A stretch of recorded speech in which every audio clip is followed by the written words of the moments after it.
Assalamualaikum warahmatullahi wabarakatuh. Perkenalkan, nama saya Nela Yuliani. Saya mahasiswa dari Teknik Informatika. Hari ini saya akan menjelaskan sedikit mengenai diagram IR dan komponen-komponen apa saja yang terdapat dalam diagram IR. Langsung saja.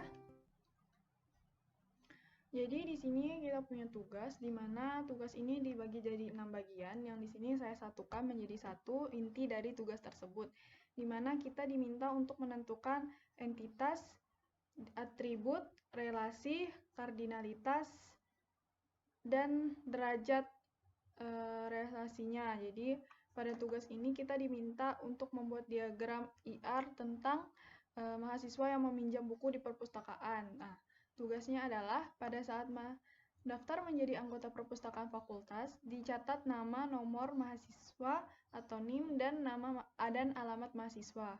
Buku-buku yang dimiliki perpustakaan banyak sekali jumlahnya. Tiap buku memiliki data nomor buku, judul, pengarang, penerbit, tahun terbit. Satu buku bisa ditulis oleh beberapa pengarang. Seorang mahasiswa boleh meminjam beberapa buku. Satu buku boleh dipinjam beberapa mahasiswa. Satu buku dapat memiliki beberapa kopi, namun untuk kopi yang sama memiliki satu nomor buku. Setiap peminjaman akan dicatat tanggal peminjamannya. Mahasiswa kadang-kadang terlambat mengembalikan buku sehingga dikenakan denda.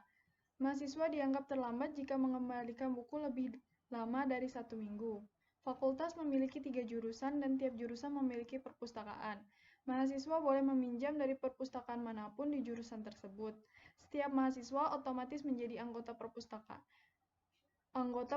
pada ketiga perpustakaan tersebut. Setiap perpustakaan memiliki banyak buku, buku yang sama hanya ada di satu perpustakaan. Jadi, dari tugas ini, kita dapat menentukan entitas, atribut, relasi, dan lain-lainnya untuk komponen-komponen dalam diagram IR. Baiklah, langsung saja kita menentukan komponen-komponen untuk membangun diagram IR-nya. Yang pertama, kita akan menentukan entitas dan atribut dari entitas-entitas tersebut. Sebelum itu, kita harus tahu entitas itu apa. Jadi, entitas atau entity itu adalah suatu objek yang dapat dibedakan secara unik. Jadi, itu pengertian dari entitas atau entity. Kemudian ada atribut yang merupakan atribut ini berfungsi untuk mendeskripsikan dari entitas tadi. Jadi, dia mendeskripsikan entitas yang ada. Misalnya untuk soal tadi kita memiliki 3 entitas. Yang pertama adalah mahasiswa, yang kedua adalah buku, dan yang ketiga adalah perpustakaan. Nah, mahasiswa, buku, dan perpustakaan merupakan entitas kuat. Kenapa? Karena mereka keberadaannya tidak memerlukan entitas lain. Jadi mereka dapat berdiri sendiri. Sedangkan untuk entitas lemah itu dia biasa digambarkan dengan persegi seperti ini, kemudian ada persegi lagi di dalamnya. Ini yang disebut entitas lemah atau yang keberadaannya membutuhkan entitas lain untuk membangunnya. Nah, jadi kalau mahasiswa dan buku perpustakaan adalah entitas kuat. Dari ketiga entitas ini tentu saja kita membutuhkan atribut yang digunakan untuk mendeskripsikan entitas-entitas tersebut. Dari mahasiswa kita memiliki 3 atribut. Yang pertama nama mahasiswa, yang kedua NIM, dan yang ketiga alamat mahasiswa. Untuk nama mahasiswa dan alamat mahasiswa ini disebut dengan atribut simple karena mereka bernilai tunggal. Jadi nama dan alamat itu bernilai tunggal, jadi dia disebut atribut simple karena di alamat ini sebenarnya bisa kita jabarkan, dia nanti akan berubah menjadi atribut lain. Kalau kita menjabarkan misalnya untuk alamat ada jalan, RT, RW, kota, itu bisa. Nah, cuman di sini kita hanya menuliskan alamat, jadi dia bersifat atribut simpel. Kemudian untuk NIM di sini yang membedakannya ada di garis bawahi. Jadi di garis bawahi ini dinamakan dengan atribut K. Karena ini untuk membedakan data itu secara unik. Jadi misalkan ini kan entitasnya mahasiswa. Mahasiswa satu, untuk membedakan mahasiswa satu dengan mahasiswa lainnya, kita memerlukan sesuatu kode yang unik, yaitu NIM, karena setiap mahasiswa memiliki NIM yang berbeda-beda. Jadi NIM di sini kita gunakan sebagai atribut K-nya. Kemudian untuk buku, kita memiliki 6 atribut, di mana nomor buku di sini sebagai atribut key, sedangkan judul, penerbit, tahun terbit, dan jumlah itu sebagai atribut simpel, dan pengarang ini merupakan atribut multi-value. Kenapa? Karena memiliki sekelompok nilai. Seperti tadi di dalam soal kan sudah dijelaskan bahwa satu buku bisa diisi oleh beberapa pengarang. Jadi satu buku itu ada banyak pengarangnya. Jadi dia tuh memiliki banyak nilai sehingga pengarang ini memiliki atribut multi-value. Selanjutnya untuk perpustakaan, kita memiliki satu buah atribut yaitu jurusan, dan ini merupakan atribut key karena setiap jurusan di fakultas kan berbeda-beda. Jadi jurusan ini sebagai ciri khas unik pembeda dari jurusan-jurusan lainnya, sehingga makanya perpustakaan memiliki atribut jurusan yang atributnya bersifat atribut key. Baiklah, selanjutnya kita lanjut ke penentuan relasi. Jadi relasi ini adalah hubungan dari entitas. Jadi entitas satu dan entitas lainnya itu memiliki sebuah hubungan yang disebut relasi. Jadi untuk tugas ini kita memiliki 3 relasi. Yang pertama meminjam, yang kedua milik, dan yang ketiga terdaftar. Jadi kita memiliki 3 buah entitas.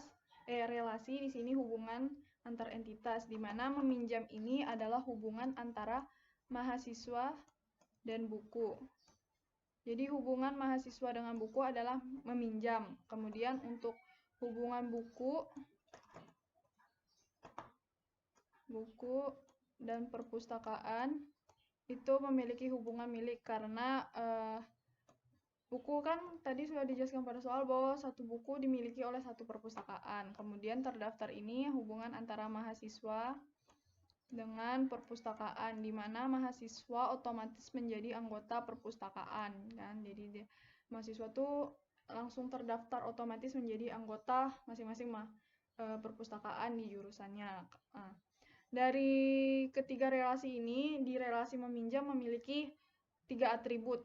Jadi atributnya adalah tanggal pinjam, tanggal kembali, dan denda. Tanggal pinjam dan tanggal kembali merupakan atribut simpel, sedangkan denda merupakan atribut derivatif. Kenapa? Karena dalam soal tadi, mahasiswa kan meminjam. Apabila mereka terlambat mengembalikan buku lebih dari seminggu, maka akan mendapatkan denda.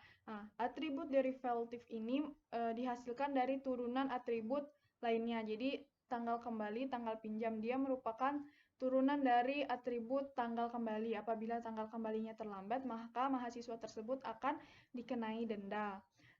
Untuk yang membedakannya di sini dan atribut derivatif ini menggunakan tanda garis-garis putus untuk membangunnya. Jadi itu yang membedakannya dari atribut lainnya.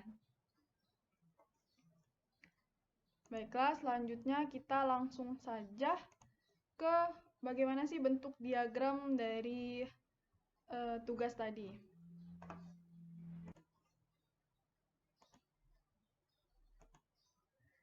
Baiklah, jadi ini adalah bentuk diagram IR dari tugas tadi yang mahasiswa meminjam buku.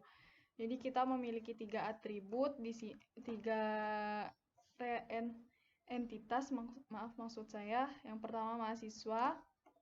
Kita punya 3 entitas. Nih, mahasiswa, buku, dan juga perpustakaan. Kemudian tinggal kita taruh atribut-atribut yang dimilikinya tadi di dalam setiap entitasnya, dan juga relasinya. Untuk ini sendiri kita akan menentukan kardinalitas. Jadi kardinalitas itu dari relasi ini memiliki hubungan seperti yang kita tahu, kardinalitas itu ada 3, one to one, one to many, dan many to many. Jadi untuk relasi meminjam itu kardinalitasnya adalah many to many, karena di soal tadi seorang mahasiswa bisa meminjam beberapa buku dan satu buku bisa dipinjam oleh beberapa mahasiswa. Jadi kardinalitasnya adalah many to many. Kemudian untuk relasi milik, itu kardinalitasnya 1:1. Kenapa? Karena satu buku hanya terdapat di satu perpustakaan. Jadi kardinalitasnya 1:1. Sedangkan untuk terdaftar itu kardinalitasnya 1:many. Kenapa? Karena satu mahasiswa akan langsung terdaftar di ketiga perpustakaan jurusan. Jadi dia derajatnya 1:many kardinalitasnya. Sedangkan ini untuk derajat relasinya adalah binari. Kenapa? Karena relasi ini hanya menghubungkan dua entitas. Jika jadi di sini hanya meminjam, menghubungkan antara entitas buku dengan mahasiswa, ini disebut binari atau dua derajat. Jadi dia hanya di sini. Kalau dia hanya satu, maka buku ini tidak ada. Jadi derajatnya cuma satu, hanya meminjam dan mahasiswa. Tapi kalau dia 3, itu mahasiswa meminjam buku dan di sini di bawahnya harusnya ada entitas lain. Nah, itu baru derajatnya 3. Sedangkan ini ke sini 2, ini memiliki relasi buku dengan perpustakaan juga 2, dan terdaftar mahasiswa dengan perpustakaan juga 2, sehingga diagram ini memiliki derajat relasi binari atau 2 derajat.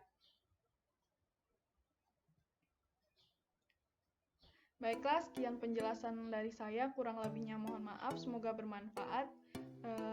Jika ada pertanyaan boleh diajukan di kolom komentar, dan juga untuk mengenai penjelasan soal lebih lanjut ada blog yang akan saya taruh di deskripsi box. Semoga bermanfaat. Terima kasih.